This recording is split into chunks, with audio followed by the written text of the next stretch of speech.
We really would like to have excellent relations with India because we don't have any border with India. We don't have any outstanding bilateral issue with India. I mean, we don't have a bad history with India. If India is going to take actions or be resentful, giving support to Pakistan. तुर्की के foreign minister हकान फिदा जो हैं, उन्होंने Indians को कहा है कि हमें पाकिस्तान के लेंस से ना देखें, हमारा एक बायलैटरल रिलेशन रहने दें। साइप्रस और ग्रीस, ये दोनों देश भारत के साथ अपने रिश्ते मजबूत कर रहे हैं। इन दोनों का ही विवाद जो है वो तुर्की से है।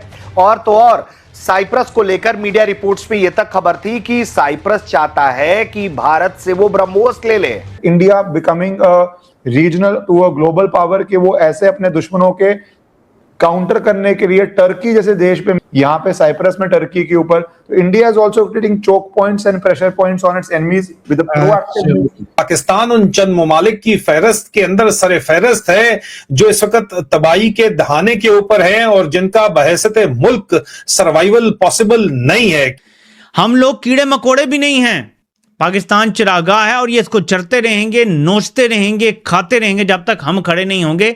हमें अपने हमसाय ममालिक से सीखना चाहिए। ये डोनाल्ड ट्रंप बहुत बड़ा गेम खेल रहा है। सब कह रहे हैं पाकिस्तान को क्यों शुरू से बोर्ड ऑफ पीस से लेके बिठा रखा है गोद में, लंच के लिए बिरयानी क्यों खिला रहा है। वो ऐसा खेल खेल रहा है, वो कोई बेवकूफ नहीं है, वो जानता है क्या करना है पाकिस्तान के साथ। नमस्कार दोस्तों, अब पाकिस्तान का सबसे बड़ा साथी तुर्की भारत से दोस्ती की भीख मांग रहा है। कल तुर्की के फॉरेन मिनिस्टर भारत को लेकर एक बयान दे रहे थे जिसमें वह भारत से गुजारिश कर रहे थे कि भारत अब तुर्की को पाकिस्तान के नज़रिए से ना देखे और तुर्की के खिलाफ कोई भी कार्रवाई ना करे। दोस्तों, अब तुर्की को यह बात इसलिए याद आई है क्योंकि हाल ही में भारत और साइप्रस ने एक स्ट्रैटेजिक डिफेंस डील साइन की है जिसके तहत साइप्रस ब्रह्मोस मिसाइल खरीदने की बात कर रहा है। अगर ऐसा हो जाता है और साइप्रस के पास ब्रह्मोस पहुंच जाता है तो किसी भी समय साइप्रस इसका इस्तेमाल करके तुर्की को बड़ा नुकसान पहुंचा सकता है, ठीक वैसे ही जैसे भारत ने ऑपरेशन सिंदूर के दौरान पाकिस्तान को नुकसान पहुंचाया था। इसके साथ साथ भारत तुर्की पर आर्थिक और कूटनीतिक स्तर पर भी कई बड़े कदम उठा रहा है जिससे तुर्की को काफी नुकसान होने की बात कही जा रही है। चलिए अब इसी मुद्दे पर पाकिस्तानी मीडिया का रिएक्शन देखते हैं।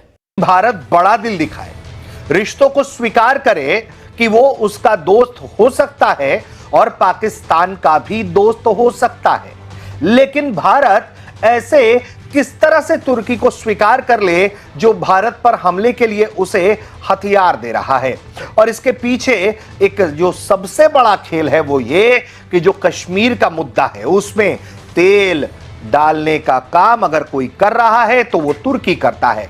पाकिस्तान के साथ सीधे भी अपने जो बातचीत करता है, द्विपक्षीय वार्ता करता है, उसमें भी कश्मीर का मुद्दा उठा लाता है, यूएन में भी उठा लाता है, ओआईसी में भी उठा लाता है। यानी कि भारत के खिलाफ उसका लगातार एजेंडा बढ़ता चला गया। और तो और वो पाकिस्तान को हथियार तक मुहैया कराता रहा। ऑपरेशन सिंदूर के दौरान जानकारी ये भी कि कुछ ऑपरेटर्स उसके आए थे, हालांकि उनके भी ढेर होने की सूचना सामने आई थी कि तुर्की के कुछ ऑपरेटर ढेर हुए थे।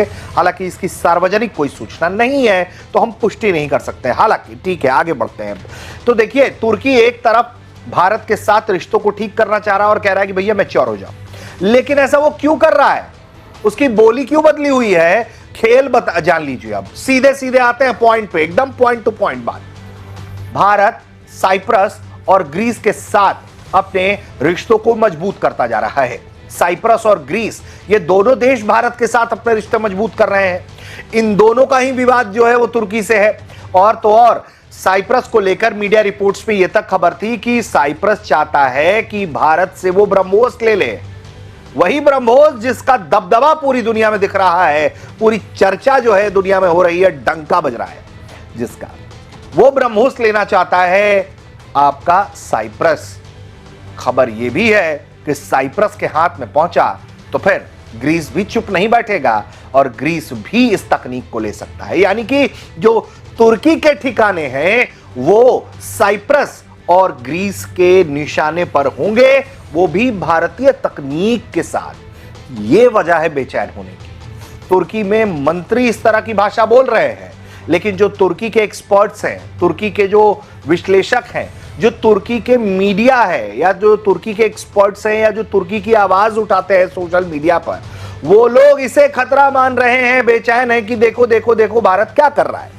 पाकिस्तान उन चंद ममालिक की फहरिस्त के अंदर सरे फहरिस्त है जो इस वक्त तबाही के दहाने के ऊपर है और जिनका बहैसियत मुल्क सर्वाइवल पॉसिबल नहीं है। ईरान की जंग शुरू होने से पहले और ईरान के रिएक्शन के बारे में जो पेशनगोइयां की थी वो सच साबित हुई और बताया था कि अमेरिका ये जंग नहीं जीत सकता, वो भी सच साबित हुआ। और चाइना किस तरह इस जंग का फायदा उठाएगा वो भी सच साबित हुआ। तो मतलब इनको चाइना की पॉलिसी के ऊपर भी अबूर हासिल है और इनकी बात को अमेरिका और मगरबी ममालिक के अंदर भी संजीदा तरीके से लिया जाता है। इन्होंने बताया ये कि पाकिस्तान बिल्कुल अब श्रीलंका की तरह जो है पाकिस्तान की मईशत तबाह होने जा रही है और श्रीलंका मॉडल के तहत पाकिस्तान जो है वो आखिरकार तबाही के दहाने पे पहुंच चुका है।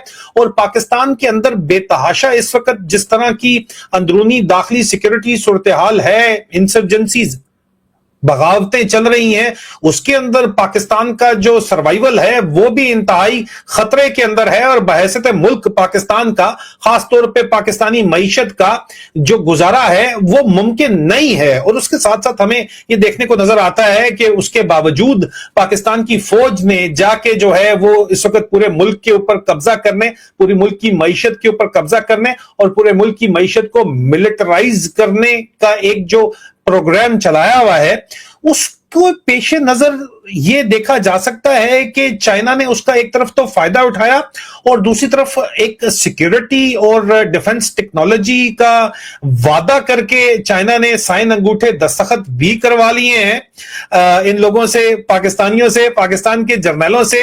टर्की का मेन मुद्दा यह है कि हिंदुस्तान में रेडिकलाइजेशन बढ़ाए, हिंदुस्तान को बल्कनाइज करे, हिंदुस्तान का 7 सिस्टर्स उसको अलग थलग कर ले, ग्रेटर बांग्लादेश बने, नेपाल को ऐसा उसको वो डेवलप करना चाहते हैं ताकि ये हिंदू हिंदू का जो रिश्ता है हमारा, क्या रोटी बेटी के जो रिश्ता है उसको तोड़ के इस्लामाइजेशन को आगे की तरह ले चले।